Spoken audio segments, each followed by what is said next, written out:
donne cette importante rencontre et d'avancer avec assurance et avec fraternité qui va en ressortir et pour que la situation financière de tous les efforts qui ont été accumulés soient dépassés.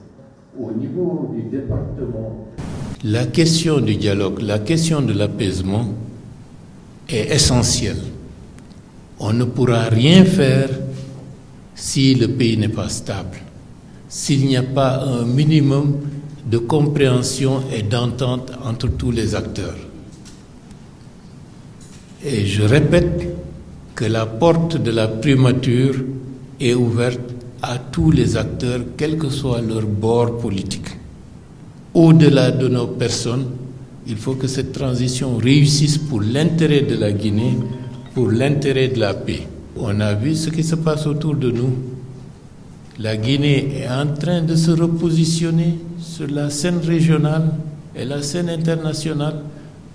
Pour de multiples raisons, il faut que la paix intérieure soit confortée et consolidée. Quelles que soient les contradictions, retrouvons-nous autour de la table pour en discuter et dans la mesure du possible pour rechercher des solutions.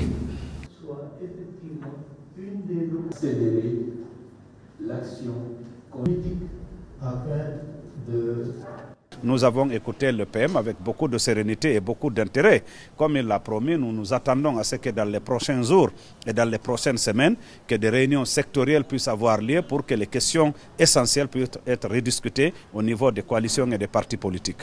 C'est la paix qui est importante. C'est la paix qui est importante. Et je pense que les partis politiques sont les premiers concernés pour la paix dans ce pays. Les acteurs de la société civile sont concernés pour la paix et l'entente dans ce pays. C'est dans ce sens que nous allons travailler parce que l'objectif, c'est le développement économique et la lutte contre la pauvreté. Que nous puissions avancer dans ce contexte que nous devons nous imposer de très important.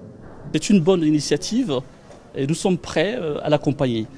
D'ailleurs, nous lui avons dit lors de cette rencontre, nous lui avons bien précisé les problématiques que notre pays rencontre aujourd'hui, c'est par rapport à la cherté de la vie.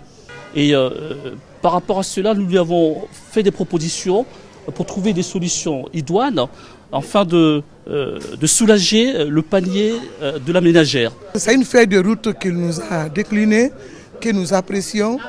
À juste titre, nous le félicitons et nous l'encourageons. Nous avions des préoccupations.